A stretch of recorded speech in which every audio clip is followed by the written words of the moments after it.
নমস্কাৰ, আমি অজিত। বন্ধুসকল, পলকতে চাওঁ আজি সন্ধিয়াৰ 7টা গুৰুত্বপূৰ্ণ খবৰ। প্ৰথমটো খবৰ, ৰাজ্যৰ লাখ লাখ দৰিদ্ৰ পৰিয়ালে শীঘ্ৰেই লাভ কৰিব চৰকাৰী পকী ঘৰ।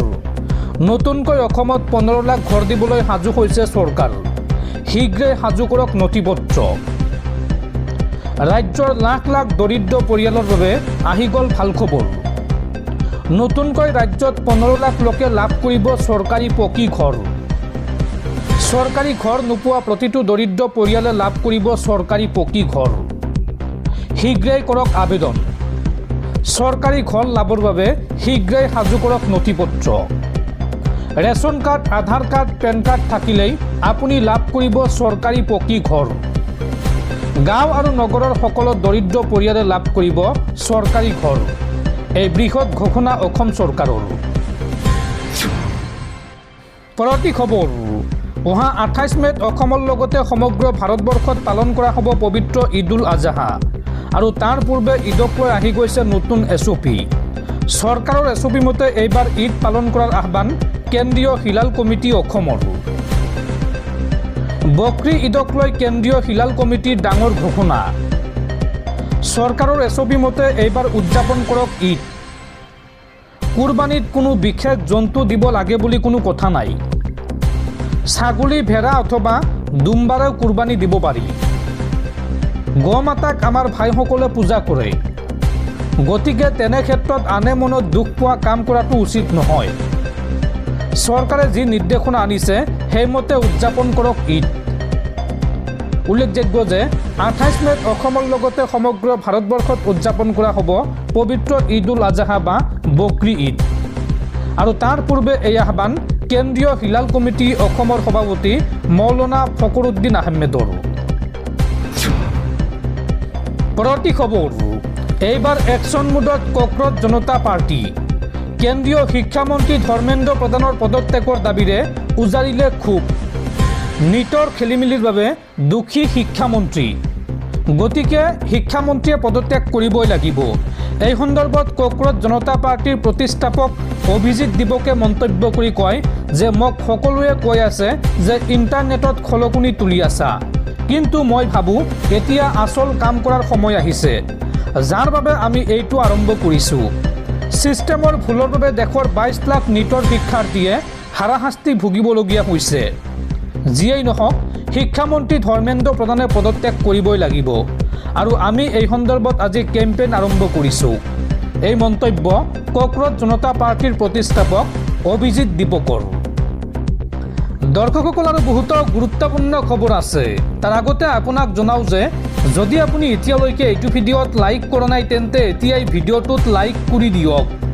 আৰু এনেকুৱা ধৰণৰ ভিডিঅ'সমূহ নিতৌ চাবলৈ চেনেলটো ছাবস্ক্ৰাইব কৰি কাষত থকা বেল আইকনটো প্ৰেছ কৰি ৰাখক। পৰৱৰ্তী খবৰ, গুটখা খাই য'তে ত'তে পিক পেলোৱাসকল সাৱধান। এতিয়াৰ পৰা গুটখা খাই য'তে ত'তে পিক পেলালে ভৰিব লাগিব জৰিমনা। গ্ৰহণ কৰা হ'ব আইনগত ব্যৱস্থা। গুটখা খাই য'তে ত'তে পিক পেলোৱাসকল সাৱধান। ধৰা পৰিলে ভৰিব লাগিব জৰিমনা। গ্ৰহণ কৰা হ'ব আইনগত ব্যৱস্থা। প্ৰশাসনে এই সন্দৰ্ভত জাৰি কৰিছে জৰুৰী নিৰ্দেশনা। চৰকাৰী বেচৰকাৰী কাৰ্যালয়, বিদ্যালয়ত সৃষ্টি কৰিব নোৱাৰিব ৰেড স্পট। লগতে পাৰ্ক বা বাছ স্থানতো কৰিব নোৱাৰিব ৰেড স্পট। নগাঁও পৌৰসভাই এই সন্দৰ্ভত জাৰি কৰিছে জাননী। এই নিয়ম উলংঘা কৰিলেই লোৱা হ'ব আইনী ব্যৱস্থা। পৰৱৰ্তী খবৰ, ৰাজ্যৰ অত্যাৱশ্যকীয় সামগ্ৰীৰ মূল্য বৃদ্ধিক লৈ বিধানসভা চৌহদত প্ৰতিবাদ কংগ্ৰেছৰ। বিধানসভা অধিৱেশনৰ দ্বিতীয় দিনা কংগ্ৰেছৰ 19 গৰাকী বিধায়কৰ প্ৰতিবাদ। ৰাজ্যপালৰ ভাষণ আৰম্ভ হোৱাৰ লগে লগে সদন ত্যাগ কংগ্ৰেছী বিধায়কৰ। দাম বৃদ্ধিক লৈ এইবাৰ বিধানসভা চৌহদত প্ৰতিবাদ বিৰোধীৰ। বিধানসভা অধিৱেশনৰ দ্বিতীয় দিনা কংগ্ৰেছৰ 19 গৰাকী বিধায়কৰ প্ৰতিবাদ। অত্যাৱশ্যকীয় সামগ্ৰীকে ধৰি ৰন্ধন গেছৰ দাম বৃদ্ধিক লৈ প্ৰতিবাদ।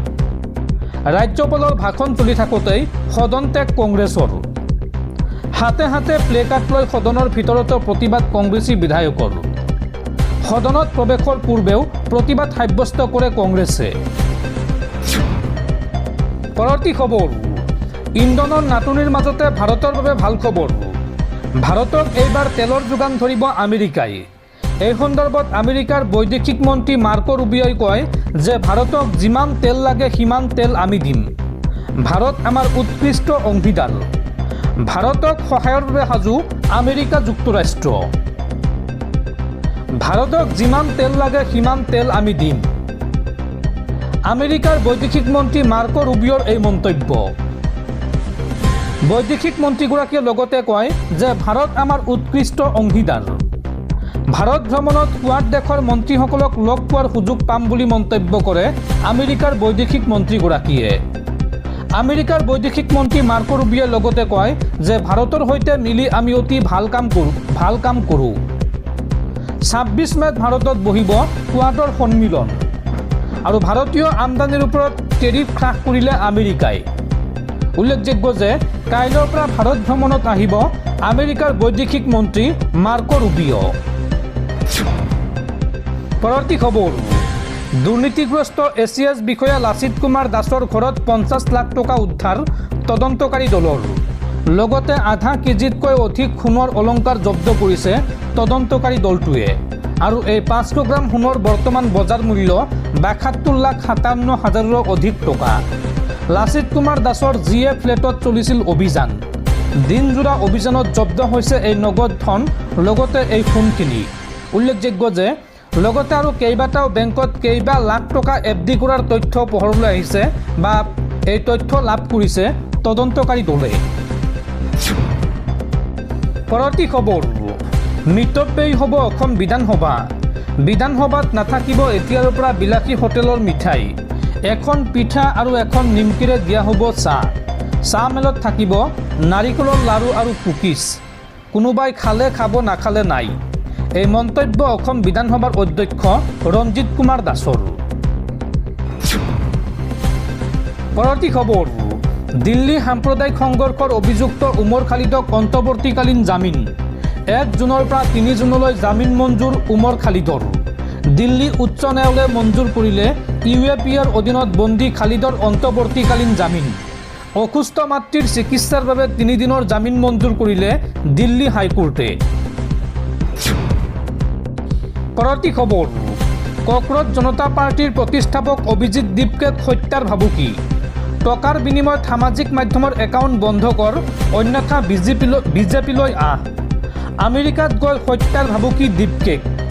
নিজৰ এক্স একাউণ্টৰ জৰিয়তে এই তথ্য প্ৰকাশ কৰিছে কক্ৰজ জনতা পাৰ্টিৰ প্ৰতিষ্ঠাপক অভিজিৎ দীপকে। পৰৱৰ্তী খবৰ, বাংলাদেশী মিয়াৰ বাবে আহি আছে মহা বিপদ। এতিয়াৰ পৰা বাংলাদেশী বুলি চিনাক্ত হোৱাৰ লগে লগে খেদি পঠোৱা হ'ব বাংলাদেশলৈ। এই সন্দৰ্ভত কঠোৰ হৈছে বিজেপি চৰকাৰ। আদালতত গোচৰ তৰিব নোৱাৰিব বিদেশী চিনাক্ত লোকে। এই সন্দৰ্ভত কঠোৰ নিৰ্দেশনা পশ্চিমবংগৰ মুখ্যমন্ত্ৰী শুভেন্দু অধিকাৰীৰ। আদালতলৈ লৈ যোৱা নহ'ব বাংলাদেশী অনুপ্ৰৱেশকাৰীক। চিনাক্ত হোৱাৰ লগে লগে খেদি পঠোৱা হ'ব ভাৰতৰ পৰা। অনুপ্ৰৱেশকাৰীক বিতৰণৰ বাবে প্ৰযোজ্য হ'ব এতিয়াৰ পৰা নতুন নিয়ম।